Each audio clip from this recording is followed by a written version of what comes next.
Oh, they're very cool. And there's a couple of people who were here last week, a couple of people who weren't here last week. So just as a reminder, this week I probably set the most ambitious stroke challenging uh, task or assignment for you guys. And I've had lots of feedback from many of you via email, both here, people who are here today, and on the recording, that you found this tough, you found this difficult. That's okay. I don't, this is an intermediate group, like pushing towards advanced. I purposely want to set things that make you think out the box, that challenge you, that push you. The best way to learn is by our mistakes. And so we'll go back over some of the stuff that we covered last week, reframing it a little bit, seeing how we get on there. But inherently, whenever you use faster shutter speeds, those pictures where we were trying to get a lot of people of fruit dropping into a bowl or something, Susie, is that gonna give us more light or less light to the camera? I was just changing. Could you repeat it? I was just trying to look for see if You're, Charlie you're, was home. you're fine. If we use a really fast shutter speed, is it gonna put more light or less light on the camera? Less, Yeah, less. exactly. So a big problem when we go anything above 1/500 is considered a fast shutter speed. And by fast shutter speed, I mean 1/250, 1/125 is a fast shutter speed. But it's you're getting into the realm of what I would call extreme fast shutter speeds. Now, they have many benefits, notably that we can freeze things that our eye can't see. So we can create interesting abstract compositions and frames that go beyond like what we can compute with our human eye. Same on the flip side with a slower shutter speed. Anytime we go below that, like 1/50th, which is the cutoff I like to give you guys to handhold a camera, you're going to start showing movement in a way that we don't see. So both the extreme end on the fast and the extreme end on the slow allow us to be a lot more creative, but they're much harder to execute. And they're harder to execute because they put extreme stress on the camera in terms of how much light, or with fast shutter speeds, how little light we are letting get to our sensor.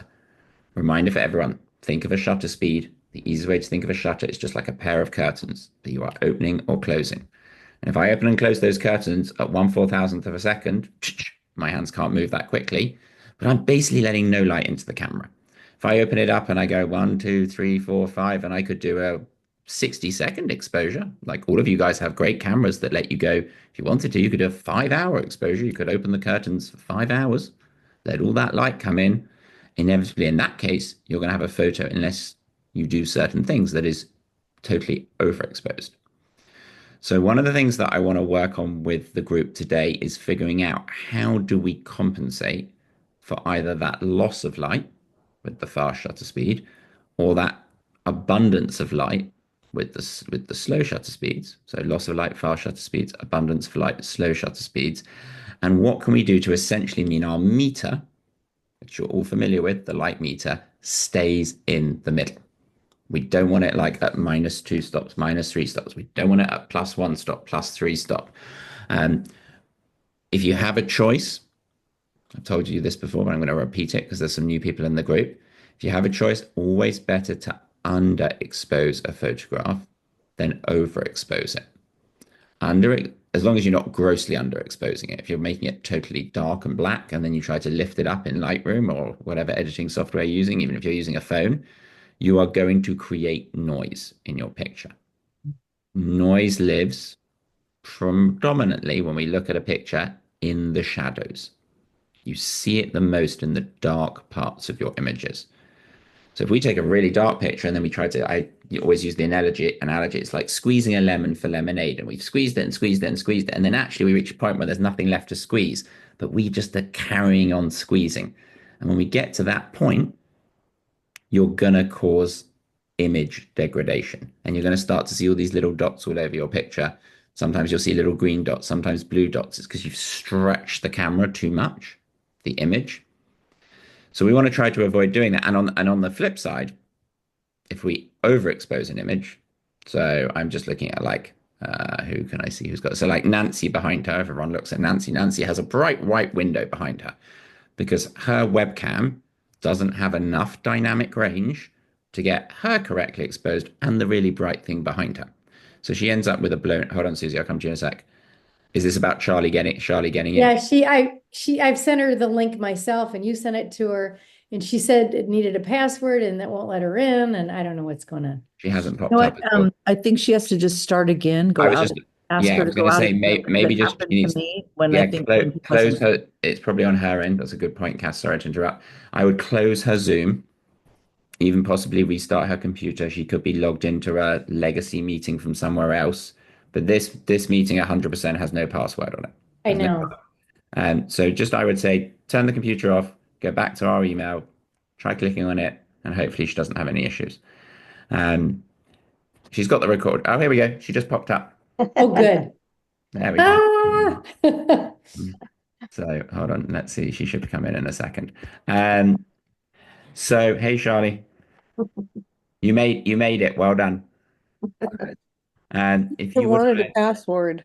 yeah, I'm not sure. We were just discussing that. It was if ever that happens again, it's probably just your Zoom. This has no password on it. This meeting, so just close the Zoom, reopen I it. did it about 3 times. Yeah, I that's don't great. know. Well, you made it. Thank you. You're Thank you. you're Thank you're here now. Um, so to go back to when you overexpose a photograph, unlike when we underexpose a photograph where we can try and draw something out, it is possible, but we cause noise. When we overexpose a photograph, the data is usually lost. There's nothing there. So if you try to bring it back, and in fact, actually, let's show you some examples in Lightroom just so we've got a visual on this. So let's just imagine we're looking at this person's photo and let's just grossly overexpose it. Okay. So it comes out like this, which often happens with a slow shutter speed. There's a great trick in Lightroom that if you hit the keyboard J, you hit the key J for Joanne, you. then Thank it will you. show you in red all the areas. This is, you have to be in the develop mode to do this, but it will show you all the areas where there is no data. So you'll see if I overexpose this even more, there's going to get more areas of red. You need to calm down. Stop Okay. running around. On the other end of the spectrum, if I'm grossly underexposing an image, and both of these are very easy to do when you're using a fast or a slow shutter speed, the parts that are totally underexposed, where it's basically telling me if you try to get information out of here, you are going to damage the photograph, they show up as blue. Mhm. Now, sometimes we have blue and red. Now, this is not actually on the picture, it's just an indicator. If I hit J, it just disappears. If I hit J again, it comes back. But this is a really useful tool to when you're looking. It happens a lot outside when we're photographing like a landscape with skies, or you're photographing a flower and there's the sun behind it. And it's very hard sometimes to balance those two types of light, i.e., to encapsulate all the dynamic range. I always say to people, phrase that one of two things. Usually, if you're photographing a flower or a person, you're going to expose for the subject. So you make sure that your exposure is perfect for the subject and you don't really care about what's going on back here. Because the most important thing is the dandelion, the rose, the dog, the person.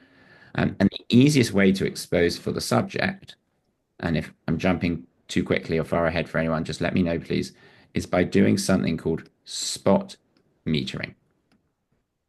Show of hands, who knows what spot metering is? Okay, so about half the group. So I'll just quickly go over it. So we all know what metering means. Metering means how your camera looks at a scene and assesses what the appropriate shutter speed, aperture, and ISO is in order for you to get a correct exposure. Now, by default, unless you change it on every one of your cameras, and this is true for all of you who use iPhones as well, I think everyone in this group is an iPhone, is that the camera makes a very quick assessment by looking at the entire scene. Depending on whether you have a Sony, a Nikon, a Canon, that's either going to be called matrix metering or it's going to be called evaluative metering. You'll see it. There's on all of your cameras in the quick menu, which if it was either going to be Q or FN, depending on whether you have a Nikon or a Canon or a Sony. Then when you go to that quick menu, one of the options right there at the top is called metering mode. And that's because the manufacturers know that that's something we want to change the whole time. By default, that's on evaluative. That's great when we're doing street photography. We're wandering around. We're in Yosemite. Joanne and Mary are in Japan, wandering around Tokyo, and they want to make sure that they get really nice, well-exposed pictures that take into account the whole scene. Where it's difficult is when the lighting is not in necessarily an optimal place for the camera. And the easiest way to think about this is again to come back to my clock that you've seen me talk about before. And you imagine that we are at 6 o'clock taking it, and let me make this smaller so we can see the diagram. Hold on. So we're at 6 o'clock taking a picture of our flower in the middle here. Now, if the lighting is coming from behind us, which often we can achieve just by moving. So if it's coming from 4, 5, 7, or 8, this is easy. You can always evaluative matrix metering because there won't be a very lot. Like if I look at the picture of Susie behind her, the sun is shining onto that scene. There's still a dynamic range, but the dynamic range is not huge. It's not big enough where the camera is going to have an issue. On the other hand, if you are photographing and you look up and you're like, this is where the sun is, this is where the window is, your main light. Anyone remember what the word for a main light is in photography? I'll give you a clue. How do you unlock your door? Yeah, good. So it's called a key light. So you hear me, and if you do any read, so key light is always the main light. The main light source in our photography is called a key light. Usually, when we're outside, the key light is the sun. But a lot of the time when we're inside, the key light is a window light, or it's a bulb, or it's a flash, or it's your main predominant light source. And if you do any reading on any type of photography, like especially as we get more advanced and we start talking about how to use different lighting setups to create different types of moods, you'll hear me use this word a lot. The key light just means the main light. Okay? So if the key light is coming from 4, 5, 7, or 8, we don't need to usually change the metering mode. But if the key light is coming from 10, 11, 1, 2, i.e. it's backlighting the subject, which often we want to do because it creates like a lovely, ethereal, beautiful type of light, especially for floral photography, shining through petals, photograph a butterfly and you have the light shining through its wings. But this is much harder for the camera, much harder. And in those cases, I would default to something called spot metering. So backlit equals spot metering. And what spot metering means, and a lot of people get this conflated with focus, or they confuse it with focus because it uses the same thing. Because, as you guys know, if we're photographing our dandelion here, we would put our square on the dandelion to get the dandelion in focus. That's what the focus square does. We can change the size of the focus square. We can move it around. There's lots of things we can do with it. But in the very simple terms, you put the square where you want the focus to be.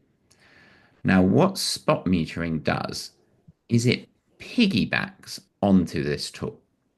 So it kind of piggybacks onto the fact that you've put a square onto the dandelion, and it says, I am only going to give you an appropriate meter reading for everything that is inside of my focus square. Where this is really helpful is this allows you to get the perfect exposure for the dandelion, the person, the dog, the flower, whatever it may be, and not have to try to deal with balance. In this case, this photo, it's not an issue because the sun's coming from behind, but not have to deal with the issue of the discrepancy between these two. Let me open the internet and I'll just show you a really quick visual. So Adam, in other words, always use spot metering when you're focusing on one particular item. If the light is coming from behind the item. Yeah. Okay. It's not needed. Hold on one sec. I just want to make sure that I definitely started the recording on here today. Yeah, perfect. We did start the recording. So if I show you, if I just did backlit, I'll make sure I'll just do backlit family portraits. Okay. So some of these won't be great, but we'll get the idea. Okay. So like a situation like this family here. Okay. We're still in your Oh, image. sorry. That's okay. There we go. You see that? Yes. Okay. So a situation like this is really difficult for the camera. Really difficult. It creates a lovely mood, but it's challenging for the camera. Now, if we didn't change this to spot metering, what do you think would happen to the people, to the family? Any guesses? It'd be all dark. It'd be Yeah, dark. exactly. They'd literally be a silhouette. You'd kind of be a halfway house between getting the sun okay and the people okay. And here, this is a perfect example of expose for the subject. The photographer has put their square here because they've wanted focus. They've switched to spot metering, and they don't really care that this is not perfect. In fact, they want it looking like that because it's creating like an artistic effect. Same if I click on any of these are all spot metered. If they weren't spot metered, you'd be stuck in this halfway house where the subject would be semi silhouette and the background would be like trying to get it but not getting it. And this is a big challenge both across slow shutter speeds and fast shutter speeds across all genres of photography. And it's the reason why, like I'll see if I can, I just used family because I knew some easy ones would come up. Let's see if we do backlit flowers. Okay. So let's find one where we're outside. Even here, so something like that is 100% spot metered.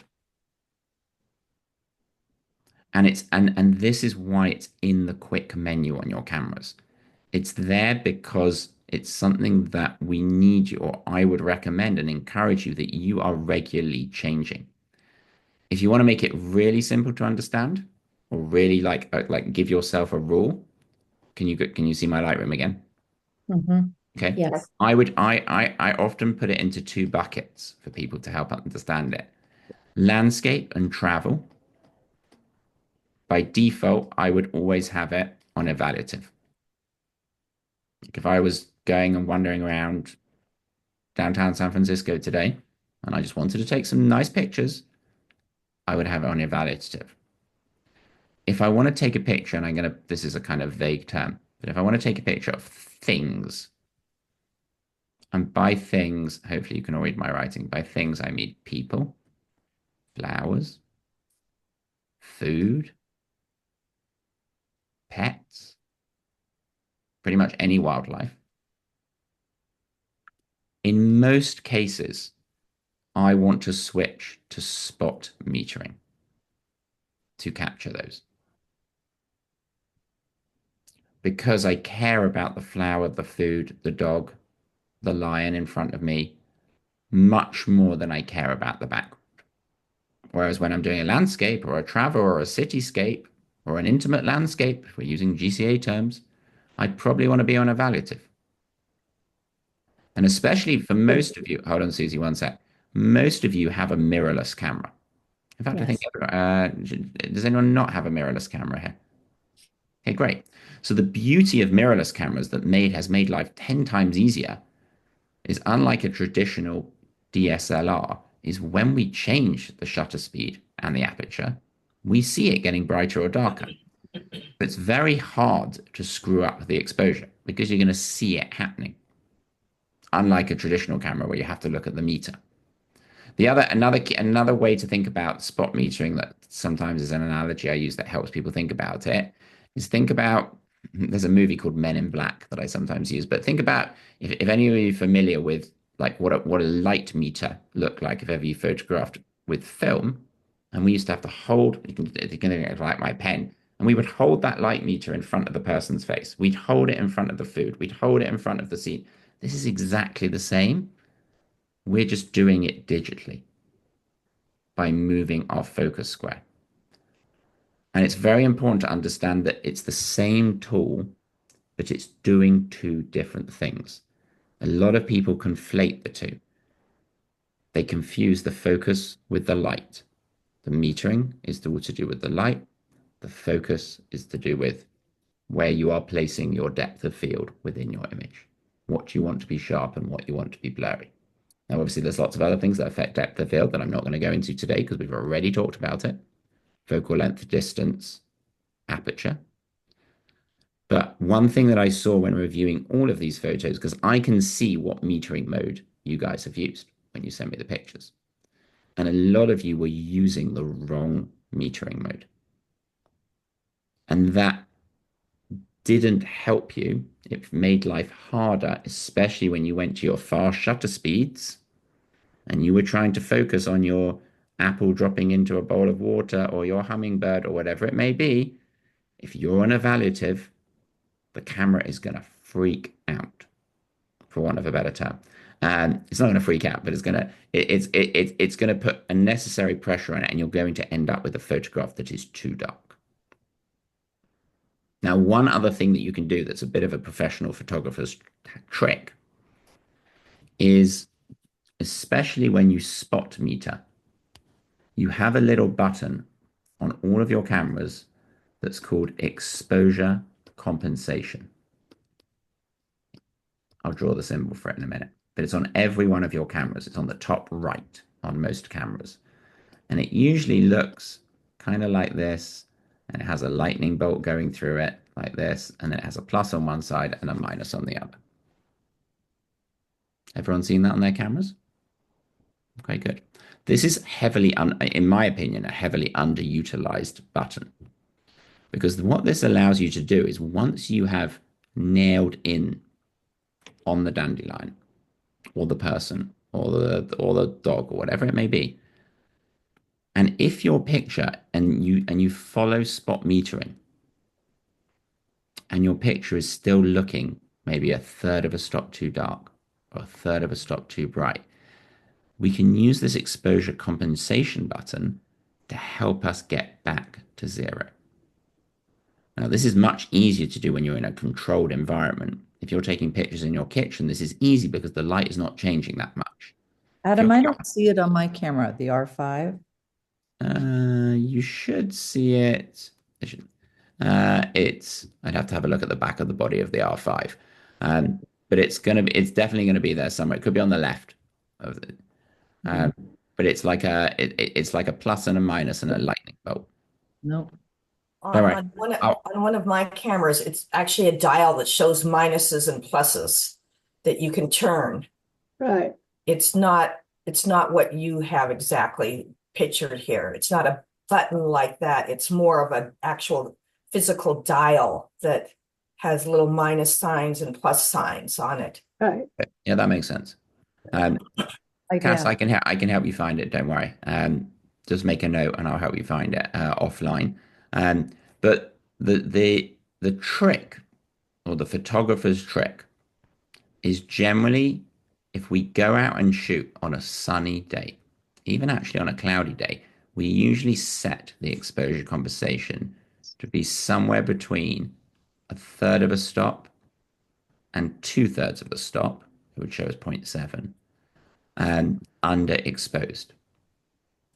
The reason, and it's actually really, I don't know what it's like for you guys today, but I'm looking out my window here and it's a cloudy day today. If you want to bring like drama to your pictures, if you want to make colors feel more defined, more like poppy off the screen, especially if you eventually turn this black and white, then shooting with a slightly negative exposure compensation. It's kind of like going into Lightroom. I can use this as an example. It's kind of like going into Lightroom here, and I'll hit J to get rid of this blue. Hold on. I'll hit J. Everyone can see my Lightroom, right? And it's kind of like going into Lightroom and saying, okay, I'm looking at the blue of the sky, and I'm going to decrease the luminance. When I decrease the luminance, look, the color's going to become, I mean, it doesn't look very good, but the color's going to become, look at the sky. I'll get rid of this so you can see it. So the color is going to become more defined. If I decrease the yellow, the color is going to become more defined, especially when I couple it with increasing the saturation. I go from like that to that. See the difference? But ideally, I want you to get this out of camera. And like almost every landscape photographer who I have ever worked with, who's a professional, including myself, If it's a big, stormy, big, like dramatic sky, and we're in Yosemite and we're in Grand Tetons or we're in Yellowstone, or even if we're just in our backyards, shooting at a slightly negative exposure compensation helps your photo to pop. Give it a go. But remember to put it back to 0. Because then when you go inside and you go to a friend's house and you want to photograph your friend's birthday party, you don't want it on -3 or -0.7. 0.7. That's specific because then the camera thinks it's darker than it really is, and it's already really dark for the camera. Okay. So few big things there actually, just to start us off with. One is thinking about when we are using or when we are putting pressure on the camera, whether it be through our means by going to a fast shutter speed or a slow shutter speed, or whether it's just because of the light available to us, I want you to switch from matrix evaluative metering to spot metering. Then I want Adam? yeah, go for it, Cece. Sorry, I was confused about that because on our Sonys, that's called multi-pattern. Oh yeah. So I should have said. So 3 words. Yeah, I forgot we had some Sony people here. So it's either matrix, evaluative, or multi. Multi, Susie, on a Sony means that you're looking at the whole thing. Mhm, Same thing. mhm. It would be you'd think it would make sense, right, for all the camera manufacturers to give it the same name. 'Cause I can. That would make life easier. But they want you once you're sold into one of the brands to not really move, so they make it as hard as possible. You guys probably don't even know this, but even if you have a Canon and a Nikon camera, um, one of them zooms clockwise and one of them zooms anti-clockwise. So it's ridiculously confusing if you're a Nikon shooter and you hand a Canon camera to someone and they go to zoom in, it's going to go out instead. It's the wrong way around. It's kind of like with a PC and a Mac. They like do everything purposely in the wrong place, well, in the opposite places to make it very hard to migrate between the two systems. Anyway, back to what we were talking about. So yes, to Susie's point, if we're on a Sony, we'd move from multi. If we're on a Nikon, we'd move from matrix. If we're on a Canon, we'd move from evaluative, and we'd move to spot. Now there is another metering mode that you'll see when you're in that menu that I dislike, and I tend to discourage people to use it, which is called, depending on your camera, it's called central or center weighted metering. And what center weighted metering does is it only looks at what the light is in the middle 25% of your photograph.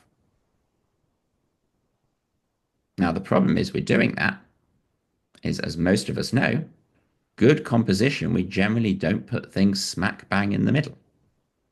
So getting the light perfect in the middle of the image is not that advantageous to us.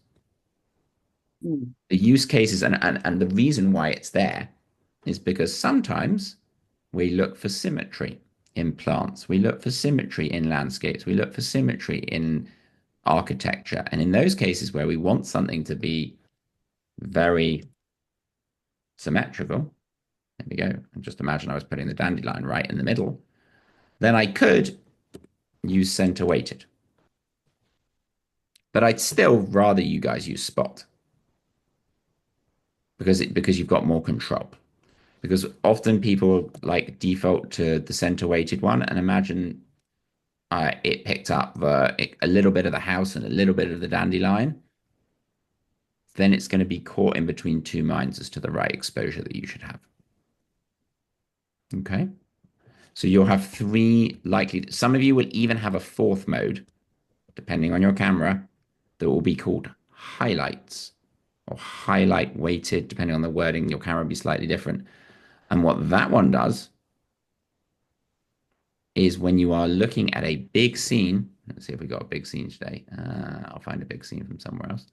And when we're looking at a big scene, so let's just find a big scene. This is all of your pictures from other lessons. I'm just trying to find a big scene. Okay, when we're looking at a big scene like this, the highlight is the sky here. Like it's super bright.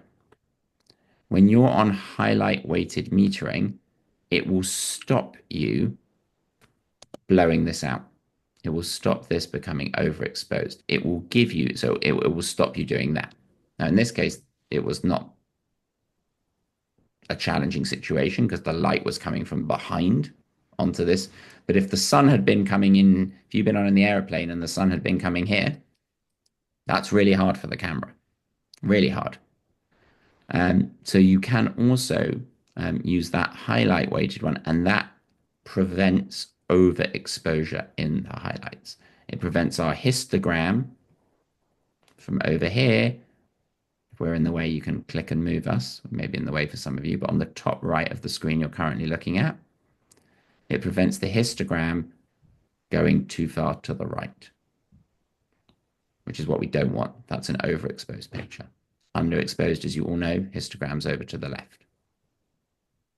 Okay, you see it shifting around when I move the exposure. And that won't be on all of your cameras, depending on the camera you've got, but some of you will have that fourth option. So it's important that I tell you what it is so you understand. But I usually recommend for most people, 99.9% of use cases, you are flicking between evaluative, multi-matrix to spot and back.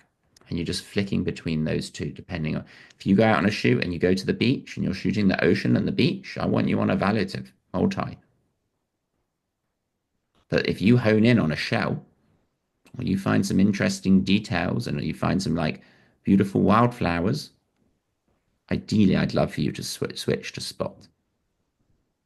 And that's why it's in a quick place on your camera. In fact, what a lot of photographers do is, again, I can't do this precisely because you've all got different cameras, but I'll just mention it, is most of you have what are called custom function buttons. You have a couple of extra buttons on your camera that allow you to get to things quickly without ever even having to go into a menu. On a lot of the cameras, when they come out of the box, on one of the custom buttons will be metering mode. So it'll be there anyway. You can check if you try some of your custom, usually they're at the front. There's usually some cameras have two at the front, one at the back. Some just have two at the front. Some just have one. Depends on your camera. But the key is you can also, if you start using this more prominently, you can actually go and set up one of your custom buttons. You have to go deep into the menu to do that. But you can basically assign and say, I want C1, custom one, to be metering mode. And then all you've got to do when you're out, it's so easy to switch. You can see it when you're looking through the camera, rather than having to pull the camera away, look down at the menu, flick through the thing, and by then you may have missed what you're trying to capture. Because ultimately, with a mirrorless camera, another massive advantage of it is that everything that you could possibly want to change, you can see when you're looking through the viewfinder. There is no reason to ever really have to drop your camera. You can review your pictures when you're looking through the viewfinder. You can change your metering. You can change all of your exposure settings. You can change your focus, how it's focusing, the type. Is it AFC or is it AFS, which we've talked about already in previous classes. But the key, and I try to drum this into people as much as I can, is you want to try as best as you can to not drop the camera. Because when you drop the camera, you miss it, or you miss a potential photo opportunity. The screens are great, and the screens are amazing when we're lying on the floor and we don't want to have to like get down and we can look down at our screen to see what our composition is. But a lot of the time in the real world where it's very bright, the screens are very hard, as in the LCD screen on the back of your camera, are very hard to do a correct exposure on. So I want you to, as much as possible, look through the camera. Okay? A lot of stuff I just covered there in a pretty short space of time. I just want to make sure that no one has any questions before I move on. Okay, good. Really good. So I want you to, Sorry, Susie, I do have a question. go for it. Okay, so just one more time, the clarification between the focus area Yeah. and the metering mode. Okay. Just Yeah. one more time. I'm sorry. You're okay. So focus area, that menu Mhm. means, well, there's actually, because I want to make this really clear. When it comes to focus, there's two main menus in your camera. Mhm. One is called focus area, and one is called focus mode. Right. The focus mode one we've talked about before. I'm not going to dwell on it here. That's the AFS, the Okay. AFC, Okay. or the MF, which means manual focus. Okay. That is how is your camera focusing. How? The Okay. focus area is, you can think of this one as the how. The Mhm. focus area, which is the other one, and they sit right next to each other on the menu. Mhm. The focus area, you can think of as where. Where's my focus area? Mhm. And this is depending again on your camera. There's going to be a plethora of different options here. You're going to have the choice to use like a teeny weeny square, like a pretty big square, a massive square. You're going to have the ability to be able to, on some of your cameras, turn something called tracking on, which means like it will lock onto a bird and the square will follow it. Again, I'm not going to go into that too much now.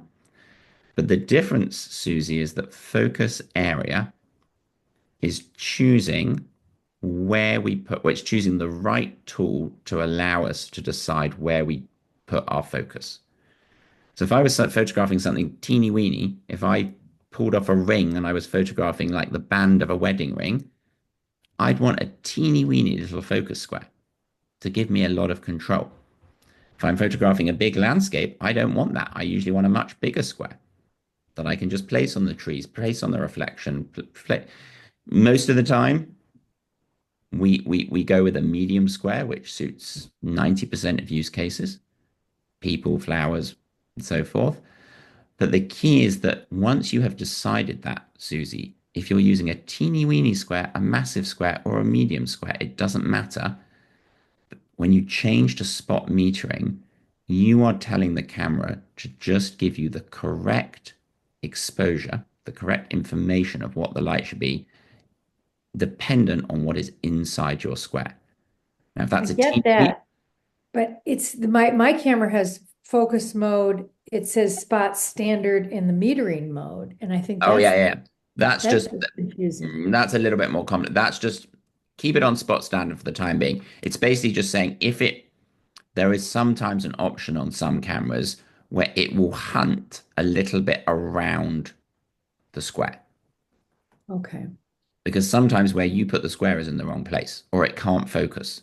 And if it can't find focus where you put the square because there's not a defined edge, there's a few different options. And again, the more complicated the cameras become, and again, I don't really need you to overcomplicate it. Usually, the more unnecessary tools that are on there. So, Susie, I would just keep it on spot A little standard. confusing though that they use the same spot for both. That's what confuses everyone. Yes, Is the yes. fact, Okay. and I try to use the analogy. If I'm the focus square, okay, we're going to imagine I'm Yes. dressed up as a focus square, and Nancy is the. This is going to sound a bit weird, but Nancy is the metering mode. Nancy jumps on me. Nancy piggybacks on to me as the focus square, and Nancy's the light, and I'm the focus square, and we like join together, and we join forces to say we're going to get the exposure right in our camera. Thank you. And, Thank and you. that and that Susie is very common, and I see it on. I teach professionals the whole time, and they conflate the two, and they get them wrong. So it's very important to understand. Write it down. If you didn't write it down, I'm going to I say it did. once more. Focus area is where we put the focus, the depth of field. Metering is light. Is how do we Mhm. determine light? And all spot metering doing is piggybacking off that focus square. Thank you. And when we don't have it on, when we have multi or evaluative or matrix, depending on the camera, even if you put your focus square on my nose, it's still going to look at the whole scene. It like detaches it. It's like removing it from being tied to the square. Okay. Hopefully that makes sense to everyone. Mhm.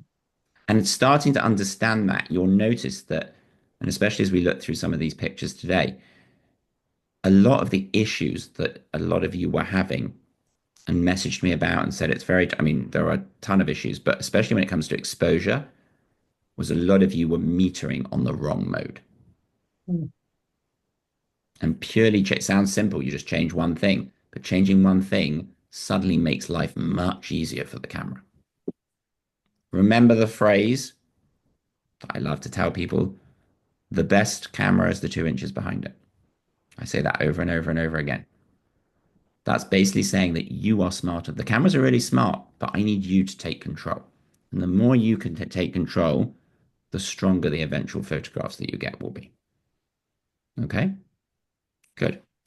Perfect. Anyone else got, Susie, hopefully that answers your question. I'm just going to hold and stop my screen share for 1 second. Anyone got any other questions? And then I'm going to reshare my screen. Okay. Okay. Okay, great. Very good. Okay, so let me reshare my screen and let's dive into some of your pictures. And I've got a couple of theoretical things today that I want to cover with everyone. So let's get back to Lightroom. Here we go. We're all freezing, or is that just my computer? No, you can't see the screen, but you will be able to in about 2 seconds. No, Now, no, no. Just our faces are freezing. I don't know if that's just my computer. Not on mine. Okay. could be your internet connection, Susie. Yeah. Everything looks good on my end. Everyone's moving. I Okay. can see everyone, which is Thanks. great. Okay, so let's dive in. Let's take a look at some of these pictures. And then as we go through them, I'm going to use some of them as talking points to teach you one, maybe two new techniques today. We'll go over them, something that we haven't covered yet as a group. Today, we're not going to focus so much time on editing, post-production. There's lots to still learn there. But today, I want to focus a little bit more on camera and improving our in-camera technique. Because ultimately, if I can get you taking better pictures straight out the camera, it means you have to spend less time doing the editing, which means more time to do other stuff, most notably go out and take pictures. Remember, good editing should be creative, not corrective. If you're trying to correct for something and you have to spend more than like 30 seconds a minute on the photo, you probably did something wrong in the camera that I'd like to try to fix. Okay, so this is a good example of this photo was a little small, but trying to use a fast shutter speed to show the dandelion. Now this is on the iPhone. You can see the shutter speed was 1 over, everyone hopefully can see the settings on the top here, 1 over 1500. Fast shutter speed. We actually can't get to that shutter speed on our normal cameras. You can get to 1 over 1600, but it's basically the same. Now, in this case, we had an abundance of light. I wanted to start with this one because this one was easy. Because there was so much light, you could have taken this up to 1, 2000, 1, 3000, 1, 4000 without really having much issue because the light was A, coming from the right place, and B, it was just very bright. There was just a lot of light going on here. So one thing that I think or the person who took this could have done different is actually you didn't need that faster shutter speed for this particular frame. But I would have loved it if maybe you were, try and hold, if you're with a dandelion, try and hold a dandelion, and even if it's just you on your own, even better if you've got someone with you, try to get them to blow the dandelion and then take a picture at 1, 2000, 1, 3000, 1, 4000 and see what happens. And you're going to see every little speck fly off the dandelion, especially when you're in good light like this. Now, in my opinion, this picture, just from a compositional point of view, whoever took it, I'm not sure if they're here today or whether they're on the recording, but I would have moved slightly to the left. I actually think the yellow house here is distracting. I think I know what the person who took it has tried to do. They've tried to balance this and this to bring, but I feel like there's a lot of competing stuff going on here. And undoubtedly the dandelion is the main subject. Another thing that's very popular to do when you're shooting dandelions, I see this shot done the whole time, is you come much lower. Now you're low to begin with, whoever took this, because we're looking into the face of the dandelion, and I would have definitely taken a picture from over here. So I would have just moved myself 2 steps to the left to get a clean background, not this bright yellow house. But another thing you could have done, if you're feeling adventurous, is you can lie on the ground and you can point straight up at the dandelion stem. That will create something really interesting because then especially if you spot meter, because you'll have this, what looks like a giant ball. It's not that giant, but it will look like a giant ball with a big blue sky or big cloudy sky underneath it. Dandelions are great to practice fast shutter speeds on, especially if you have someone who can help you, who can hold the dandelion or blow the dandelion. But even if you can't, you could put your camera on a tripod, you could blow it, and you could use a remote, or you could set a timer, or you could press it at the same time. We'll talk about that in a minute when we come down to the things dropping in water that you guys had difficulty with. But well done, whoever took this, for getting down low. I just would have tried to, I love the color of that house. It's a crazy color that someone painted their house. It's like such bold yellow. which is beautiful, but I think it's distracting here. In fact, what would have been interesting as well is just to go and take a picture of the home and take a picture of the yellow house with the blue sky against it. The complementary colors. Remember, yellow and blue sit on opposite ends of the color wheel. Was this taken by someone who was here today? No. Okay, so someone on the recording. So well done, whoever took this. But yeah, I think some other things we could have practiced on it. Let's look at this one. And this one's really interesting.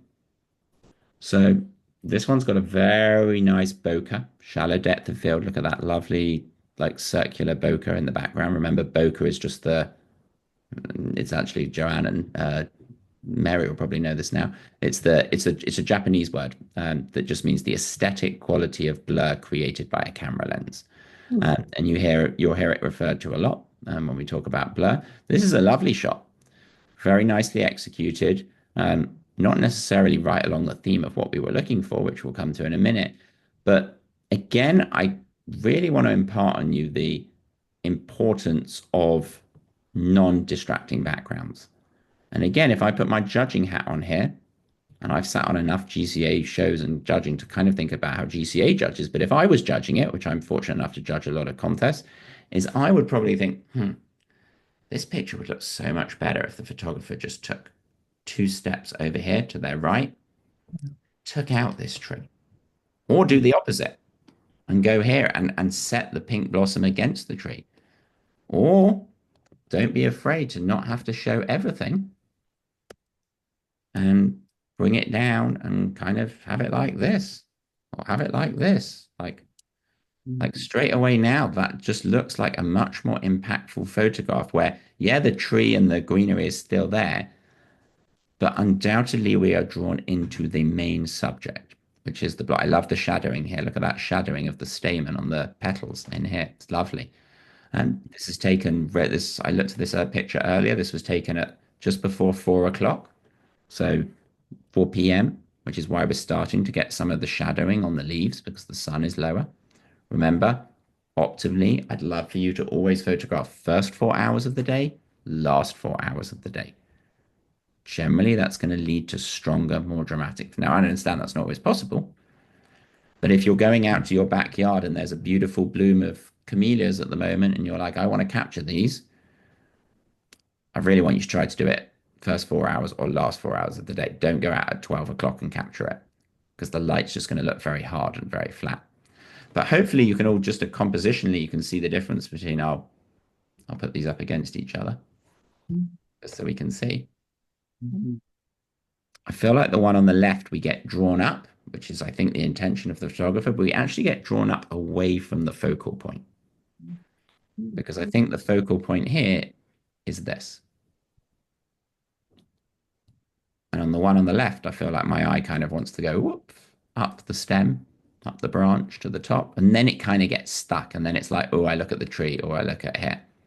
Here, I've left it really nowhere to go. And remember, really good composition should intentionally drive the viewer's attention to your focal point. Now, that's sometimes through composition, that's sometimes through framing, that's sometimes through leading lines, that's sometimes through symmetry, that's sometimes through color, that's sometimes through focus. But I want you to try to always remember that when you're taking your photo. Ask yourself the question, what's the main subject here? What's the main focal point? And am I doing the best possible thing I can to take the viewer's attention to it? Good. Let's look at this one. This one's interesting. This one, again, I think there's too much. There's a lot to look at. Now, a plant like this, there isn't really a focal point. So if anything, I'd be honing in on this and I'd be thinking, to me, this is a fill the frame. This is like an abstract picture where I'd be like, this kind of looks like an octopus's tentacles, like poking out. Even here, that's probably too much. I would probably, I may even turn this way, find a little bit where there was some nice light on it. It's going to look a bit blurry. But can you see how there's a lot of clutter here? A lot of clutter. And this comes back to the problem that I see so much, whether in intermediate and advanced groups as well as beginner groups, is the want to show everything. Remember, Photography is the only art form that is a discipline in exclusion rather than addition. If I'm painting this flower, I'm adding paint to my canvas. If I'm making a sculpture of it, I'm adding clay or metal, or I'm making a floral design arrangement, I'm adding things. Photography is the only art form that is the inverse thought process. Photography is all to do with what do we take out of the picture to tell a stronger story. And usually, showing less, tell, a good phrase I like to teach people, show less, tell more. Because sometimes when we show everything, we actually tell nothing. We tell no story because there's just so much to look at that we don't know where to go. And the temptation is you're in an amazing place in Japan, you're in an amazing garden in Seattle, you're in a beautiful park in San Francisco, and you're like, wow, there's wildflowers and there's clouds and there's a beautiful gate over there and there's some interesting paths, and the want is to try to show everything. And really good photography, a good way of thinking about it, is it distills the complexity of the world around us, takes out the clutter. And that is an ongoing exercise that you will all do and continue to do as you practice. You will hone your eyes and only get better at doing that. But it's something to think about. And that's me getting really art school on you guys. And I don't need to get too art school. But hopefully, does that make sense to everyone about not having to show everything to tell? And you'll see some really good examples of it in a minute of people who've done it successfully. But I think this one just shows a little bit too much. Okay. This one doesn't. Nice. So this one, I know it's a stream. Like I know that's water. Now, maybe there was a waterfall up here. I don't know. But I don't need to see that here. Just seeing this, and especially with this lovely flow, kind of looks like a crocodile. But especially with this lovely flow of water and the positioning of how it flows. There's a couple of things going on here. There's an S curve. Remember, S curves can take you in or out the frame. But really, mainly, we feel like we follow the flow of the water here down to, we could call it a nodal point on the rule of thirds, or it's even a bit golden ratio-ish. Right. Now, let's ask Charlie, what type of shutter speed do you think was used to take this picture? Slow or fast? I don't know, probably pretty fast Okay, why do you think that? Because it shows because all. it's so clear. Yeah, and it's not even that it's so clear, it's that we're seeing every little bubble. So when we were standing there in real life, it didn't look like this. You didn't see all the bubbles like this. Let's have a look what the shutter speed was. Okay, so the shutter speed was 1/2000th of a second, really quick. And that 1/2000th of a second hopefully has done with intent, where yes, it makes it clear, Charlie, and very defined, but more importantly, it is showing movement in the water that we don't see. So it's Was the straight person- away. Do you Sorry, think go the on. person was on a tripod? Let's probably. I Well, think I was hold on. handheld. Before we answer the question, hold on. Let's think about it. When we use a fast shutter speed, do you think we need to be on a tripod? No. No. No. Exactly. So because think about it, our Right. hand's not going to move. In fact, faster shutter speeds often free us up away from a tripod cast. Right. Okay. It's Yeah. when we use the slower shutter speeds, where imagine we open it up for 1, 2, 3. In that time, my hand is going like this. Yeah. So in those cases, and the rule I like to impart on people is anything slower than 1/50th of a second, you need a tripod, or you need to rest your camera on a bench or a wall or something. It's very hard to do it handheld. But when we're at these very fast shutter speeds, to be honest, whoever took this, I think it's Nancy's. Nancy, imagine this is her camera. She could have been shaking like this, Yeah. And it was still, and it would still be sharp. Yeah. love it.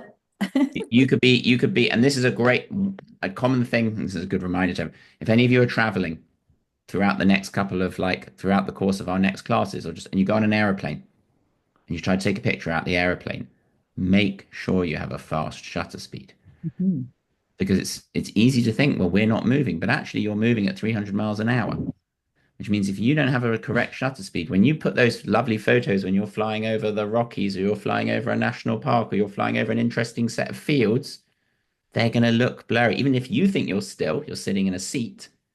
Aeroplanes, boats, cars, often people walk on bridges, like in their local park, and a cyclist will come over the bridge, and the bridge will be a little bit wobbly and it will bounce a little bit. If I went and stood you all on the Golden Gate Bridge, the Golden Gate Bridge moves. Right. I have to use a fast shutter speed straight away when photographing from the Golden Gate Bridge because otherwise my pictures are going to be blurry. But in this case, Nancy, were you on a tripod here? No, No, exactly. Now, the other thing that where was this, Nancy? Where did you take this? this is the park up the street from me. Beautiful. Very nice. And what you can see as well is look even how we start picking up all these type of like this beautiful like light on the water that you wouldn't on the rock, sorry, that you wouldn't, as well as all these bubbles that you wouldn't otherwise see. Now, what's interesting is 1/2000, that's an extreme shutter speed. That makes the photo darker. Look what Nancy's had to do primarily to compensate for that. For ISO. Yeah. So she's had to Yeah. put her ISO high. There's no way around this. The only thing she potentially could have done in this picture is she could have potentially dropped her F number a little bit because she's not photographing a huge scene. I think, Nancy, you could have probably got away with about 5.6 here, especially because you were using your 24-70. So you weren't with a big zoom lens, so the depth of field wasn't being compressed. And if you would have gone down to 5.6, that would have given you a little bit back on the ISO. Your ISO would have gone to 2000. Now, again, most of us here have really good cameras, really good cameras. Cameras where you can get up to these 2000, 3000, 4000, max out at probably 5000 ISO and still have a workable picture. If I gave you a camera from 10 years ago and said shoot on ISO 3200, it would be a disaster. You wouldn't be able to do anything. But you're right. Nancy had to hear, nice job, Suzette, of picking that up, is she had to increase her ISO. And that's enabled her to get a good exposure. And I don't mind doing that. If that allows you to get to a fast shutter speed, there's tons of things we can do in Lightroom afterwards, if needs be, to reduce the noise. But what you can't do is recreate this. And you can only get this by using a fast shutter speed. Nancy, can you remember whether this looks like it was a relatively shaded or clouded day? It was a shaded area behind the building there at the park. Yeah. So this was even harder for the camera because the ambient light, the key light was low. If Nancy had gone and photographed this stream on a bright blue sky, then it still would have worked. It would have been great. She would have had more light available. So her ISO probably would have been at 400 or 500 or 600, way lower. The need here was because we comboed a very fast shutter speed with quite low light to begin with. This is, for example, I'll use Cass here as an example, if you don't mind me. So if Cass is photographing horses, I know Cass likes photographing horses, and they're in a barn, or I'm not sure what the thing is called, where they like run around the barn and they're inside and you want to freeze the horse, or you're photographing a pet and they're inside and they're running up and down, the ambient light is going to, or you're photographing kids who move fast, then it's often necessary to push our ISO up to help us achieve the fast shutter speeds. Right, sure. Now, that's not ideal, and we always want to keep our ISOs as low as possible, but that's also what it's there for. Lots of people get so scared of pushing their ISO up too high, and then they'd photograph this stream and they'd be like, I'm only going to do it at 1/250 because I have to keep my ISO at 200. But then you would never get this effect. So don't be scared of the ISO. But I would say for pretty much all of your cameras, I'm just looking at my notes here, what cameras everyone's got. Yeah, for all of your cameras, I would be concerned if you have to go above 5,000. ISO 5,000. That's not to say you can't. There's still some pretty amazing things you can do in Lightroom to help get rid of the noise. But that would be my cap if I was giving you a ceiling. But really nice job, Nancy. This is excellent. Really very good. And definitely fulfills the theme that I set of exploring fast shutter speeds. Let's look at this next one. Okay. So this next one comes back to kind of, I think I wanted to show it, but I think it was still thinking about the growth assignment from last week. This again is interesting. A lot to look at. It kind of looks like fingers coming out of the flower.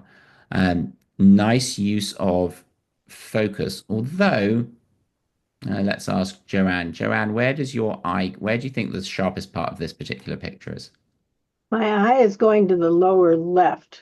Yeah, mine Yeah, too. I mean that plant, the chartreuse plant. My eye Mm. went right And there. I agree. This is the sharpest part of the picture. Now, because this is the sharpest part of the picture, this almost looks like a mistake. Because of the composition of the picture, we kind of want to follow it up here. Really, we want the sharp bit up here if we were going with this composition. Now, again, we could have moved around this plant and there's tons of things we could have done with it to photograph it in an interesting way. But again, whoever took this one was actually taken on an iPhone.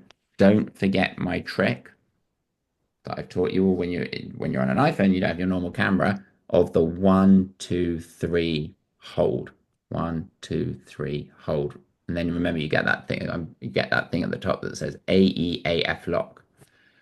That is just the most reliable way to pivot for a sec to focus your iPhones. Otherwise, the iPhone usually is going to make a guess. And the iPhone usually tries to make a guess and focus on the biggest, brightest thing it sees, which in this case was on the bottom left. So I want you to take control of that. It's a nice image, but again, it feels a little cluttered to me. I almost feel like, again, I could do a little crop here. Let's see if we get enough information. But I feel like that the picture that I kind of want out, if you were going to get this in focus, would be kind of like more like that. Still not perfect, but I feel that drives me, kind of like the blossom picture we looked at earlier, that drives me to where I want it to go. Okay, let's look at the next one. Another one. This one is a good use of where you would use spot metering. Because I only care about those stamen in the middle. Oh, aren't they? Or whatever they are, yeah. Sorry, what are they? I mean, I'm using the wrong term. I don't know. Someone interjected me. Feel free to let me know. I think they're cones. They're Oh, little. they're cones. They're Cones. cones, Okay, yeah. yeah. So the cones in the middle. Now, look what's interesting, what's happened with the cones in the middle here. Okay. How a little bit of the cone is sharp, but the top bits of the cones are out of focus. Any idea why we think that may be? So where would you have put that focus square? You know, Well, the I would have done two things. I'm going to tell you. So first of all, I probably would have put the focus square here, but I would have wanted a larger depth of field than what I've got here. So the depth of field here, if you imagine this is taking the picture and like here's the depth of field, here's the front and here's the back, and like here's these cones like coming up. At the moment, the depth of field is only this little skinny bit here. I would want to increase it so that it covered the entirety of the cones. I don't care about really the plant behind. That can be blurry. That comes back to my question of why do we think that the entire cone is not sharp? Yeah, depth of field. So what do we think the photographer who took this? Two things that they could have done. One hypothesis is that the aperture number was too low. So the F number, they took this, and actually they did. They took this at F. I was looking at it, but I thought this was taken at F2.8. Okay, so straight away going from F2.8 to F4 gives you more wiggle room. It gives you a little bit more. I always say to people, you can always blur something afterwards, but it's very hard to sharpen it if you blurred it in the camera. Remember, I told everyone last week when you go on portrait mode on your iPhone, most people don't realize this, but when you use the portrait mode on your iPhone, what it's actually doing is it's taking a sharp picture of everything. And just like using the computer, it then places the focus in a certain place, which means you can move it around. This is kind of the same thinking, and I always want to give us more room to breathe if I can. So one thing is we could have just upped the F number. Any idea why else these may be blurry, other than the F number being too low? I'll give you a clue. The focus spot. The focus spot, yeah, but the focus spot, if I would have put the focus spot on the top of these cones, the bottom of the cones would have been blurry. Yes. Okay, but I want all of them sharp. The Where do you, shutter speed needs to be Higher f-stop. higher f-stop is the obvious one. Yeah, correct. Where do you think the shutter speed nothing to do with this? Where is the photographer standing when they took this That's where picture? they're standing. above it, Okay, they're above. Are they far away or are they close? close. Close. They're really close. Mhm. They're really close. So the distance between them and the subject is inches here. It's very small. Remember, when we move closer to an object, we Creases. compress the depth of field. It's very important. This is a perfect example of it here. So you could shoot at f2 point, let's just say it was f2.8, and you could, and I'll draw just two quick diagrams. So I'll draw here, and I'll draw here. Okay. And this one, the flower is, or the cones are very close to the person. And this one, the flower is a little bit further away. More Even though focus. they're both at 2.8, on the one where it's very close, you're going to have a very skinny depth of field. On the one where it's a bit further away, you're going to have a larger depth of field. So a trick that professional photographers use the whole time is if they're struggling to get what we want in focus, is we just take a step back and then we zoom in. Mhm. What was that distance again, Adam, the magical distance What do you mean by the magical distance, Cass? from where you should be from the subject? It really depends what you're trying to do. There is no magical distance. I'm not always going to say you're going to be 1 feet, 2 feet. On the iPhone, there is a magical distance when you're on portrait mode on the iPhone, which will say you have to be four. You sometimes see this if ever you've tried using the portrait mode on your iPhone. Hold on 1 second, everyone. I'm just going to get rid of my barking dog so it doesn't distract you. Go on, Teddy. On the iPhone, when you shoot on portrait mode, you'll sometimes see where it will say stand further away, stand closer, stand further away, stand closer. That's because Apple did tons of research and they were like, most people, when they want to take a picture of a thing, a person, a flower, a dog, they're going to be 4 to 6 feet away. If you're not 4 to 6 feet away, that portrait mode doesn't work on an iPhone. It encourages you to move closer or move further away. When it comes to the camera, Cass, there is no magic distance. Okay. It depends what you want to do. You could come really close in and take a picture of my eyeball and be 2 feet away from me. Or you could take a picture 10 feet away from me. But what I want you to understand is the further away you are, the more you get in focus. And that just, well, I don't know, I guess it used to go against my, you'd think closer, you're going to get a more intense. Well, you are going to get a more intense, perhaps composition. Mhm. But what I'm talking about here is how much of the photo is in or out of focus. Okay. And the rule is the closer you move, and this is why people struggle with macro lenses a lot Right. when they start at the beginning, is because your macro lens has an 85 or 105 millimeter focal length, and and you're like 2 inches away from the little praying mantis or the flower that you're photographing, and often you'll only get a tiny bit in focus, which is why, again, we've talked about it as a group. We talked about it in the last set of classes. We talked about focus stacking. Remember when you move the square and you take multiple different pictures? Every professional photographer, when they take a macro picture, focus stacks Mhm. because it's very hard otherwise to get everything sharp. Mhm. I'll give you an example. I've got a friend who photographs really high-end watches and jewelry. And if ever you're walking through airports, you often see like big billboards with like a giant diamond ring on them, or they have a giant watch on them and they're huge on the billboards. On a professional setting, those are usually 20, 30, 50, 100 shots put together.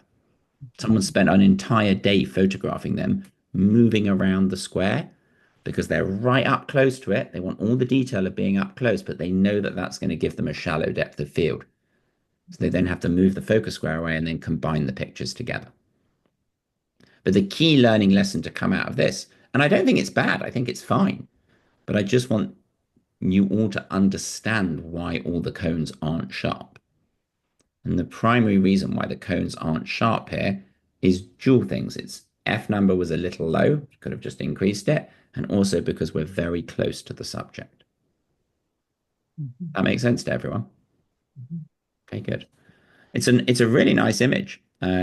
Very nice job of filling the frame. Like I probably again I would have if I was taking this, I would have moved a tiny bit and probably had all the cones sitting over here a little bit more, just because of the way they're leaning, and then they kind of be, oops, they kind of be leaning a bit more into the plant, whereas here I feel like they're kind of leaning out of the frame.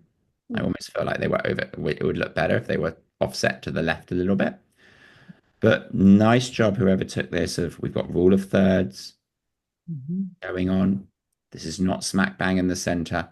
And just good learning lesson to come out of that when it comes to composition. Okay, let's look at, I've got 4 pictures here. We're now going to go into the fast shutter speed stuff for a second. So I've got 4 pictures here of hummingbirds. What is the thing that we notice straight away when we look at all 4 of these pictures? Underexposed. Good. Yeah. Exactly. So they're all too dark. So I'm gonna, and this is the problem that I was alluding to at the start of the class. So they're all very nice captures, and actually the one on the far right, I think, is probably the sharpest in terms of capturing these hummingbirds. Like the one on the far right, bottom right, is very good. Like look at that, especially this guy here with his beak open. This is really good. Now, obviously, much harder when the hummingbirds are flying because they're moving quicker. You can even see actually when they have their wings open, it's quite interesting on this one, and we'll have a look at the shutter speeds in a minute. But who haven't we asked yet today? Let's ask. Let's ask Suzette. Suzette, why do you think that the wings are a little bit blurry, but the hummingbird is sharp?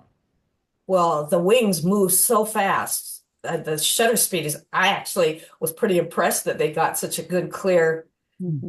Yeah, these are good. Picture. I've done a lot of hummingbird pictures myself, and it's pretty great that they got it as still as they did. Yeah, They this is a really captured a little of the translucency of the wings. yeah, absolutely.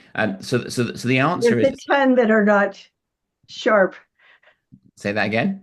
I said there's a lot of pictures that were losers. Oh, fine. Well, that's okay, Nancy. But the answer to the question was which I just want you all to understand. I think you all know this, but I just want to drive it home. Is that because the wings are moving at a different speed to the body, that's why the wings are blurry, but the body is sharp in that instance. Let's have a look at the shutter speeds that Nancy used in this case. Okay, so this was dark, like this was taken, and there was not much light, ambient light here. So Nancy has kind of come up to a fast shutter speed of 1600, dropped her F number, and had to really push up the ISO.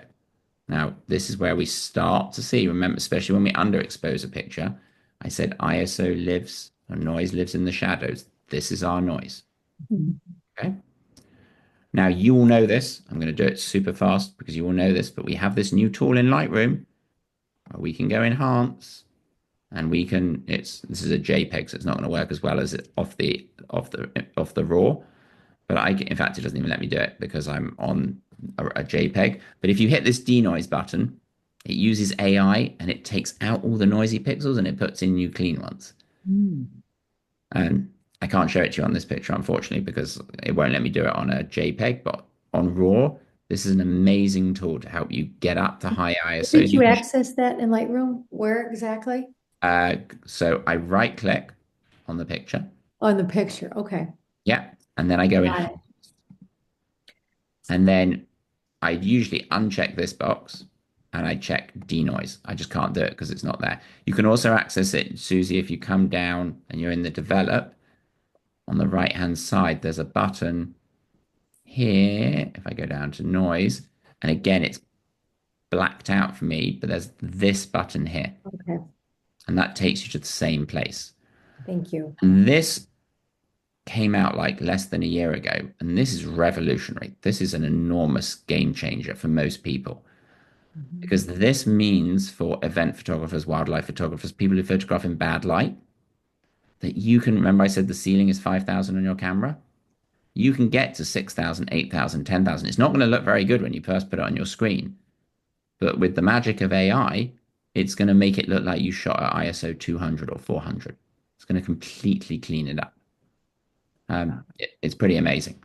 What did you circle? I have a little laptop and I can't see what that No problem. black So if you look on the right hand side, Charlie, hopefully right. can you see What's this the word? So the word is under the heading noise reduction. Okay. And then the button's kind of hard to see because it's blacked out at the moment, but it's denoise. Oh, okay, thanks. Okay. And that takes you to the same place. It takes you to exactly the same place as if I did right click enhance. It will open up this box. Okay. The denoise box will be checked. Now, I don't think I've got a raw here that I can show you, but let's see. Adam, can I just ask you though, so you said that, the fact that that the head was a little bit blurry, I think you said. No. The wings, the wings, Wings the are a little wings. bit blurry. So would you have changed that focal point or not? Yeah, so it's not so much about, and I'm going to talk about this in a minute in terms of focus. What this is basically showing me is that Nancy's shutter speed at 1 over 1600 was fast enough to freeze the body, But but not, not fast enough to freeze the wings. right. So if she had wanted, and it was hard because it was so dark, where she was just like, it's in the shade, there's not much ambient light. Like if the sun was shining onto this, remember I said, like if this was our clock, and here we're at 6 o'clock looking at this, if the sun was coming from 3 or 4 and shining onto this, or from 7 or 8, this is much easier. Yeah. Like I always say to people, try to move your bird feeder. If you've got a hummingbird feeder, move it somewhere where the sun is shining on it, because it's going to make it much easier for you to get to the fast shutter speeds without having to push your ISOs up. But Cass, to answer your question, what Nancy could have done here, but it would have put a lot of pressure on her camera, is she could have increased her she could have increased her shutter speed to, let's say, 1 over 4000. In that case, the wings and the bird would have both been sharp. It would have made the photograph much darker, Mhm. which meant this would have suddenly had to go up to like 10,000. Right. But what I'm telling you is you can play around with this, and there's ways now that we can essentially eliminate this as an issue. It requires some work on the computer afterwards. Maybe I'll show this to you next time. I'll make a note just to show you the denoise feature in detail. But for the time being, again, it's kind of like what I said on the picture of the bubbles. Don't fear the ISO. Especially most of us here have been photographing a long time. We photographed on film cameras. We photographed on traditional DSLR cameras when they first came out. Whereas if you put the ISO to 400, 600, 800, 1000, once you got to the 1000 territory, it was a disaster. So lots of people have it kind of ingrained in them, which is the correct thing, that your ISO always has to stay as low as possible. That's true. But when we're using fast shutter speeds, I'd rather you get a better exposure and you freeze the wings if you're trying to freeze the wings, then you compromise because you're scared to push up the ISO. I Now, actually had to change lenses mhm, because my long one doesn't go down to 2.1 yeah, 2.8. or 2.8, and in order to balance it. Yeah, now, Nancy, to be honest, you could have gone down to 2.8 here. You had 2/3 extra stops Yeah. because you only really care about the hummingbird. You put your square here and then you wait for the hummingbird to fly in. 2.8 would have straight away taken down your ISO to 2500 just by going there, Okay. which would have helped. And especially now, that wouldn't have helped if there were multiple hummingbirds all flying around here, because you would have only got one in focus, because your depth of field would be very shallow. But I think you had a little bit of room to run here. Okay. But in general here, we've done this. I wanted to show all 4 of these to the group, because I wanted to also just impart one, and this one's the best one by far in terms of this is great. Like really nice job. Like razor sharp. Like there's a lot of stuff we can do. Like I don't care so much that this guy is a little bit dark. Like again, I'm working on a JPEG, so there's only so much I can do. But I can already look, I've just brightened him up a tad so I can see his face and all the coloration on him just by lifting the shadows. But like this picture, we could even just focus like on this guy. Like if we focus on, look how sharp he is. Okay. Beautiful. This is Wow. excellent. This is Gorgeous. really very good. And this is hard. I cannot tell you how many people over the last decade have come to me and said, Adam, we want to take classes with you, and our main objective is we want to take pictures of hummingbirds. It's a really common ask. And few key pointers that I can give to you straight away. One, try to put the feeder in good light to begin with, because it just makes life easier for yourself. If you can put the light behind you, facing onto the feeder, facing that also is going to like illuminate the hummingbirds because they've got such pretty like colors in them. And again, I'm just going to be like, don't worry what I'm doing. I just want to bring out the colors. Um, so like you can see, right, hummingbirds have really pretty colors in them. So we want to bring out all that lovely texture and feathering. The second thing is you got to make sure you use a fast shutter speed. You will not get a picture of a hummingbird if you're below 1/1000. It's impossible. Unless they're completely still on the feeder. But remember I mentioned this when we were talking about fast shutter speeds last time. And again, a lot of you have heard me say this before, but it's good for repetition, is we always want to set our shutter speed to the anticipated fastest movement of our subject. So here I got a perfect picture of this hummingbird at 1/1600 because the hummingbird was still, or relatively still.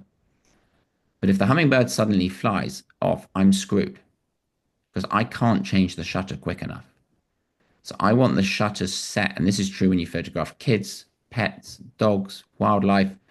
If my dog is like just sleeping on the, or just like relaxing on the deck, but I think he's going to get up and move, I want my shutter speed to be congruent to the movement that he's about to do, not to the fact that he's currently lying still. Hopefully, does that make sense to everyone? Okay, but this is great, Nancy. This is really, really very good. The one other thing I'll say about hummingbirds, I'm not going to harbor on this too long, but sometimes focus is very difficult with hummingbirds because they're coming in, out, in, out, in, out, in, out. Nancy's doing this handheld. Correct me if I'm wrong. No, these were on a tripod. Okay, even better if you're on a tripod, because one thing that you can do if you don't want to have to worry about hummingbird coming in, hummingbird coming out, hummingbird in, coming out, and trying to get your focus square on it, which is really hard because they're going and they're moving around very quickly, is you can set your focus onto the feeder. And then if you use a slightly increased F number, you know that you've got some buffer room in front and behind of the feeder. Okay. And then even if it flies a foot behind or a foot in front, you're going to get it in focus. If I want to take it one step further, you can even manually focus on the feeder. Because if you manually focus on the feeder and then the bird comes in, out, in, out, in, out, you know, as long as it's on the same plane of focus as the feeder, it's always going to be sharp. And that's a good way around it, rather than a lot of people who I teach with hummingbirds, they're like desperately trying to move their square around to keep up with the hummingbird. And that's impossible. You can't do it. There are, for some of you, some sophisticated stuff on your camera that will let you even track a hummingbird. But I'm not going to go into that today because some of you have it and some of you don't have it. But main takeaways is fast shutter speeds, decrease light. Don't be afraid to lift up the ISO. Secondly, especially if you guys have a hummingbird feeder, you can just focus on the feeder. And then it's all about, it's like Henri Cartier-Bresson's decisive moment. It's waiting for the right moment of that hummingbird to just fly in and fly out and then taking a picture. The other thing that I would... Can you on the hummingbird focus on the eye, track eye? Not on the eye, but it will track the body. Oh, okay. Yeah, if this hummingbird was perfectly still and you had tracking turned on your camera and you set it on it and you held the back button focus, theoretically, if this hummingbird goes like this, the square should follow it. Okay. Okay.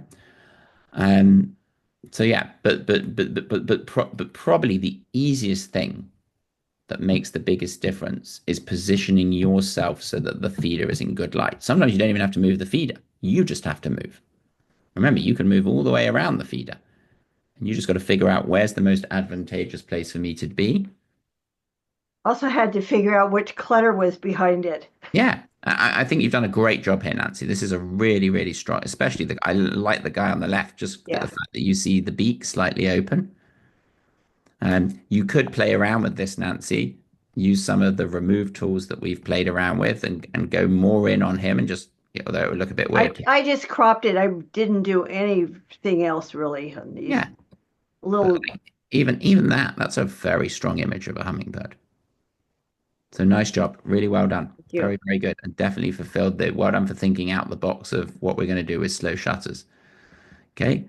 I'm going to go past all of these and then I'm going to get to the tricky part. Okay. Here we're going to get to where everyone had issues. Okay. Everyone, I really challenged everyone. I was like, okay, let's try and drop some water in, some fruit into a glass and see what happens. Okay. Now you can see 3 attempts here. All okay, but not definitely perfect. I'm going to talk about how to get it perfect in a minute. First things first, look at the shutter speed that this person used. Oh, Wow. What's wrong with it? It's too way high. low. 1/40th of a second. Go on, you feel free to Me change too. it out. What's wrong with it? Needs to be faster. Yeah, Yeah, it needs to be much faster. much Yeah. faster. It's way so this creates this like interesting like globule of water and it shows the movement, but for what we're trying to do here, this is way too slow. Now, I know why the person went way too slow, not because I've spoken to them, and I can't remember whether this is someone in the group, but I can see that where they were photographing this was pretty dark. Because look, they've had to push the ISO all the way up to 6400 just to get a picture where we can see what's going on. And their F number again is relatively low. So they've been extremely limited here in what they can do. So easy thing number one is move the bowl of water by a window. Move the bowl of water. I took some pictures of some setups here for you just to show you. Move the bowl of water. Look what this person's done. It's outside. Now that Oh. instantly is making life 10 times easier because we've got so much ambient light. So straight away we can put our shutter speeds up to the 1/1000, 1/2000. And now you don't have to. Is that also a flash mounted on top of there? That's actually you beat me to the punch. That's Oh, actually sorry. no, you're okay. That's a trigger. But actually, if you look carefully, this person, this isn't mine. I just found a good setup before the class because I just wanted to show you something that was really easy to understand. That this is actually triggering 2 additional flashes that the photographer has put on either side of the camera to bring in even more light. In fact, I'll show you the resultant picture of this. So the resultant picture of this is this one. Oh, My. Oh, Yeah. But to begin, and you can see there's a black background behind it. It's just a black piece of card. So nothing too complex here. This is just a tank. You could do this with a vase. I see it done with vases the whole time. I see it done with bowls. Like it just needs to be something that's clear so you can see through it. Now, we don't have to get to the level of sophistication yet of this one, which is you're seeing the flash as well as the like all this light in here. A lot of that is from coming from the flash or 2 flashes. There's one coming from over here and one coming from over here. The key that I want you to do straight away is understand that to use faster shutter speeds, you need to be in better light. And this is a perfect example of it. They've just gone and set it out in their backyard. And if it was a really cloudy day and they did this, this would be much harder to do than if it was a really sunny day. You guys don't need a flash to do this. All you need is the sun behind you shining onto the thing. So you just need to position because that's acting as your flash. That's acting as your key light. So if the sun was shining directly, like not directly, but like again, if you imagine, here's our camera, okay, and we're gonna and we'll use our clock analogy, and here's the thing in the middle. I want the sun somewhere over here. I want the sun somewhere over here. Just off camera, shining into the tank, onto the vase, onto the bowl. Straight away by doing that, you're going to be able to get your shutter speeds faster and to the point where we need them to go to get shots like this, which is the 1/1000s, 1/2000s, 1/3000s, 1/4000s, the really fast ones, without having to compromise. And what happened in this original picture that we saw, we had to compromise because otherwise the photo would have ended up looking like that if we tried to use the shutter speed that we need to freeze the water. So a lot of this is it all comes back down to light and thinking very carefully before we take our picture about where is the light coming from, How strong is the light? What type of light is it? If you just do this under like a kitchen bulb, I mean, may have your lights on dimmers. If your light switch is all the way dimmed down, turn it up.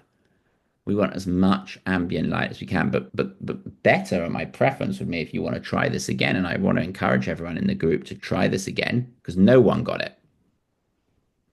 I want you to take it outside. You've all got a backyard. You've all probably got a little table you can rest something on. And try doing this outside, but move yourself so the sun is behind you, shining onto the vessel that has the water in it. Look at the next one where we actually drop something in. Okay. So again, it's the same thing. If anything, look, our shutter speed had to go even slower here. Which again actually creates a different effect. You can actually do this and play around with this with slow shutter speeds. You're going to get like soft, silky, weird patterns that come out. And well done, whoever took this, by the way. Nice job on putting some type of fabric or blanket behind the thing, which is I want.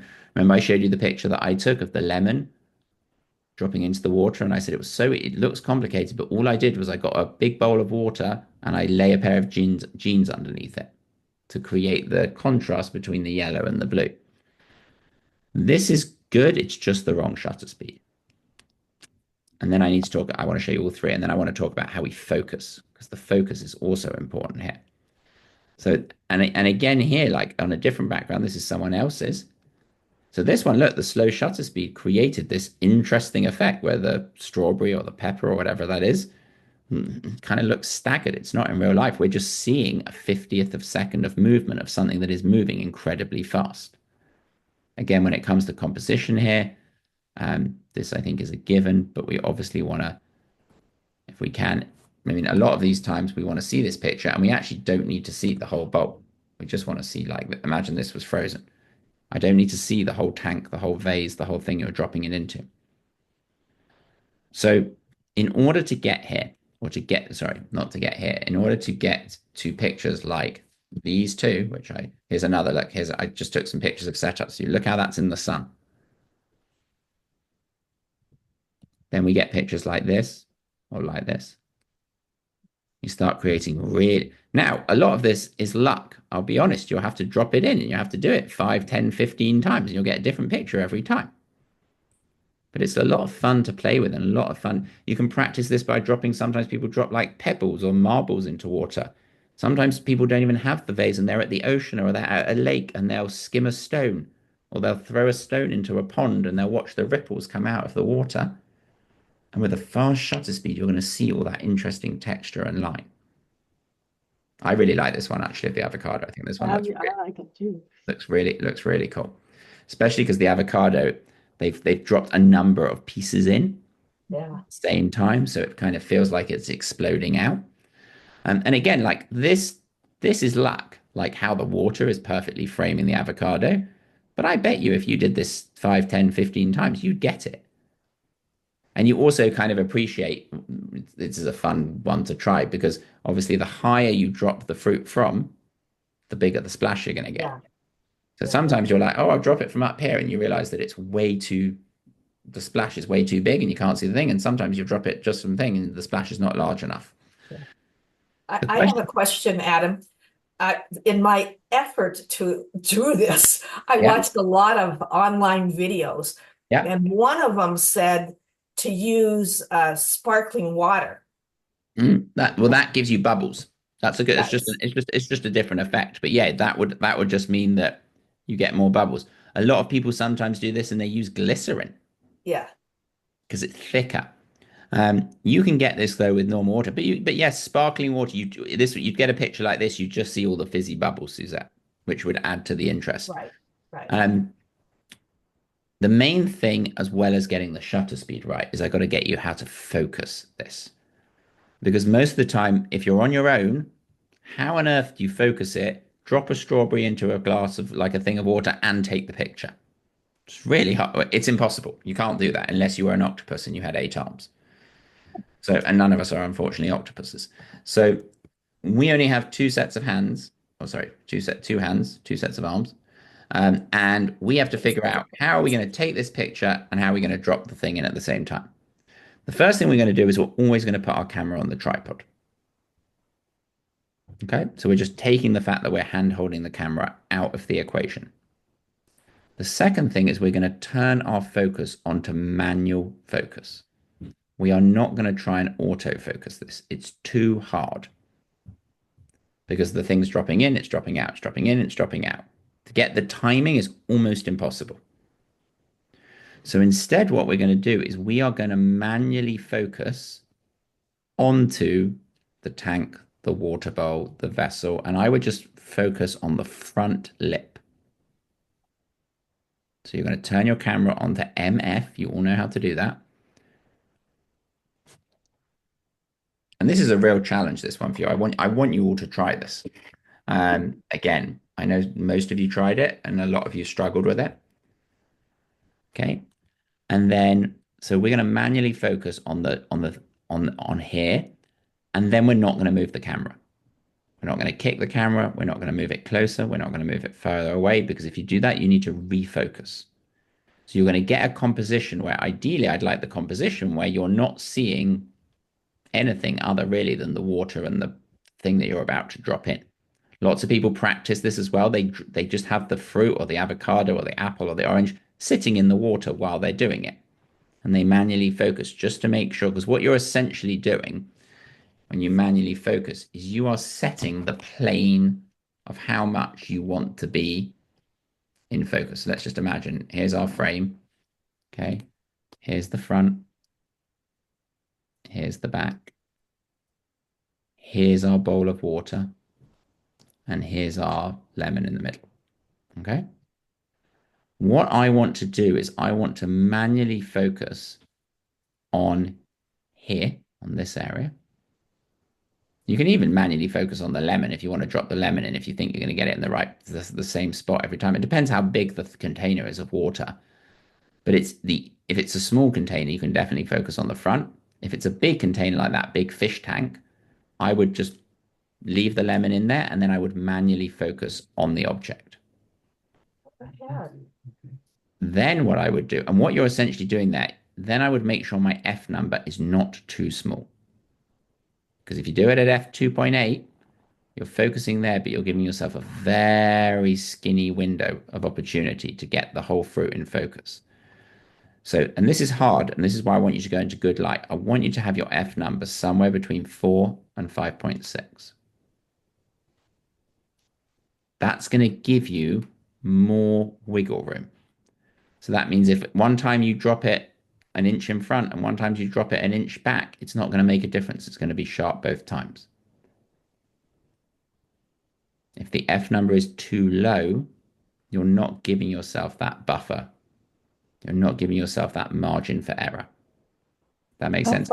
How far back is the tripod? Great question. It depends what lens you're using. Okay. So again, when I photograph with something like this, I wouldn't be using a lens that has a huge zoom on it. Because the problem with using a lens that has a huge zoom on it is you're going to, by its very nature, get a shallow depth of field. So I would use something in the range of my focal length would be around 50 millimeters. Now, some of you have a 50 millimeter lens, some of you have a 24 to 70, some of you have an 18 to 300, but I would be somewhere in that range, which would leave me, I think that question was from you, Charlie. That would leave me somewhere in the range of probably about 4 feet away from the object. If I'm filling the frame and I'm not showing like the whole tank. Remember as well, I don't want to be too close, because if I'm too close, I'm going to have the same problem as with those pine cones, where only a tiny bit of the fruit will end up sharp, not the whole thing. So if we draw out a little diagram here as a sheet, and you can all take a picture of this if you want. So let's draw a diagram, okay? And we're going to be here, taking our picture, okay? And we're going to be about 4 feet. So approximately 4 feet away from the water tank, which is going to be here. And we are going to manually focus on our lemon. So right here. And this is useful for everyone on the recording as well. So we're going to manual focus with a tripod. Okay. And we're going to use, in terms of our camera settings, we're going to use a fast shutter speed, somewhere between 1/1000 and 1/4000. And we're going to use an f somewhere between 4 and 5.6. We may have to increase our ISO. Depends how bright it is where you have it. But I wouldn't be surprised if you were shooting this at like ISO 1600, even outside, because we're putting a lot of pressure on the camera with such a fast shutter speed. Sometimes you may even have to go higher than that. But the key I'm going to add to this diagram for so you all see is that the tank is positioned with key light, whatever that may be. Usually that's going to be the sun, with the key light shining on it.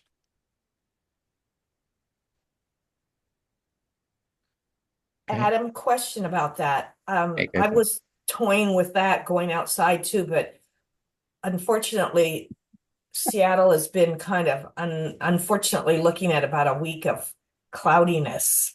rain. Another week coming up too. Yeah, Yeah. that's what I mean. That's what's Yeah. coming, not only what was, but Yeah, I what's know it's coming. difficult. One thing we can't control is the weather. Yeah.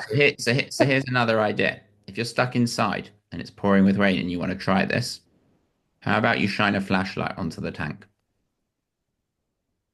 Just try it. If you're inside, create more ambient light. Put the thing right by a window. Now, shining a flashlight kind of recreates if we were using a flash. But I don't want to go down that road too much because I know some people have flash, some people don't have flash, and I don't want to exclude anyone in the group. But Suzette, one thing you can try if the weather is bad.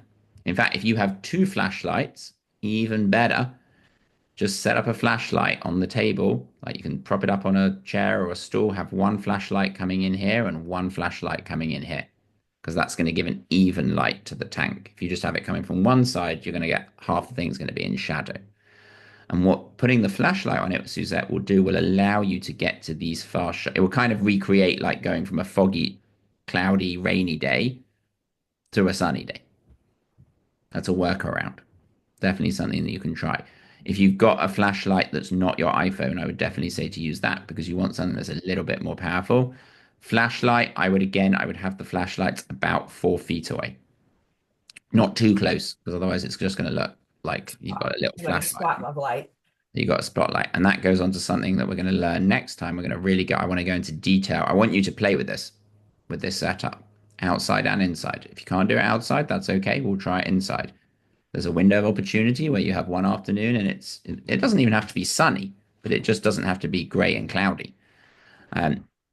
Even grey and cloudy works. As I should say, it doesn't have to be raining because you don't want to go and stand in the rain. But on a grey and cloudy day, you can still do this. And a grey and cloudy day outside is still going to be probably brighter than a grey and cloudy day inside your home. Yeah. There's going to be more ambient light. Right. Okay. So here's our settings. We can bring in, this diagram has got, so I'll put flash here, flash here. Okay. The key though, the hardest part that people miss when they're trying this technique is manually focusing. They forget and they try and time it. And it's almost impossible. The other thing, ideally, let's just have a show of hands. Who's got a remote on their camera? Who's got a remote trigger? Me, Okay, good. So most people. So if you've got a remote, once you are manually focused, you can be standing away from your camera and you can drop it in. And when it hits the water, you press the remote. Drop it in, hits the water, you press the remote. Because otherwise, how can you press the button to take a picture and also drop it in at the same time? Unless you have an assistant. If you've got someone to help you, then that's fine. But if you're on your own and you're trying this, that's not a problem at all. You can use a remote. You can also, if you don't have a remote, you can use the timer. So you can put your camera on like a 5-second timer It's in the drive mode or a 10-second timer, and you'll hear your camera go beep, beep, beep, and then it'll go beep, beep, beep, beep, beep, beep, beep, beep. The beeps will get closer, and then it will take a picture. When it gets to the point where it's going to take the picture, you drop it in. That's a bit harder because you've got to time it. It's easier if you've got a remote because then you see the second. And usually you want to anticipate it. So you want to hit the remote just before it hits the water. Because if it's hit the water, it will already have gone down by the time the picture's taken. And this you'll get with practice. But I would definitely, I'm going to add this to the diagram here, which means that we can all take screenshots of it if we need to. Is if possible here, I would add a remote or a timer. And as long as you don't move the tripod, once you've got that manual focus and you can take a test shot of the lemon sitting in the water or the pepper sitting in the water, it will be sharp. As long as you don't kick the tripod. which again, I see people happen the whole time. And if that happens, that's fine. You just have to refocus. Because what you're doing when you're manually focused is you're very intentionally saying, I am setting the focus a certain distance away from my camera. I need 4 feet away from my camera to be in focus. If you move it to 4.2 feet or 4.1 feet or 3.7 feet, and then you take the picture without manually refocusing, you're not going to be where you need to be. Okay. So this is I would call this an advanced setup. This is way more advanced than I've taken this group anywhere before. So I want to make sure everyone feels comfortable with what I've described and that this all makes sense. Okay. Anyone got any questions? Anyone got any hesitations of like, I'm not quite sure how I could try this, other than Suzette's really valid point about if the weather's not good. Okay, good. So I want you all to try this again. And you know what? It doesn't have to be fruit. You can drop a rose, you can drop a petal, like pick a petal off one of your trees, like, or maybe a petal's fallen into your garden. Drop a camellia, drop a tulip into the water. It doesn't matter. You're going to get very interesting things. Another thing that you can do as well, one thing I would definitely say, if you're going to go to the trouble of doing all this setup, is put a white or a black piece of card behind it if you've got one. Because what you don't want to see is the garden, is your backyard behind it, because that's going to be really distracting. So if I go back to the setup that this guy used here, okay, sorry, just before I take that off, did everyone get that before I removed it? Did everyone get a picture? Okay, great. So if I come back and you look at this guy's setup, look, he's just got a tiny bit of black. You can see it peeking in the back there. There's just a bit of black card or a black sheet that's hiding behind him. Don't worry about this thing. This is just a reflector that they're using to bounce light back in. Basically, the more light we can get inside that container, the easier it is for the camera. The easier it is which is why I said sometimes you may want to shine some flashlights in and experiment with that. One thing you can also do with a flashlight, just to really jazz things up if you want to try, is you can put the flashlight behind the tank, shining through it, behind the water bowl. That's going to create a backlit. You could have one behind and one in front.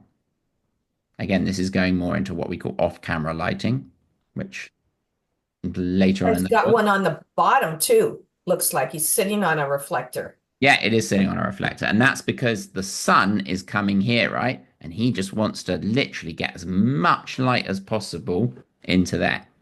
So that's just reflecting all of that light coming from the sun, because most of it's hitting the thing, but a lot of it's coming down and then it's bouncing back in there.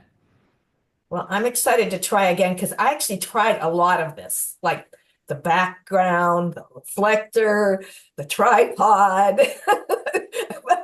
Out of interest, Suzette, did you try manually focusing? Well, I thought I did, but I was just having a heck of a time. So I will go back to the drawing board. Yeah, this is a great one to practice. And you'll see once you get this technique down, I mean, people do tons of things. People color like you can drop a dye in the water and like make the water like go green. You could do a St. Patrick's Day themed one if you wanted to. Make the water go green for me.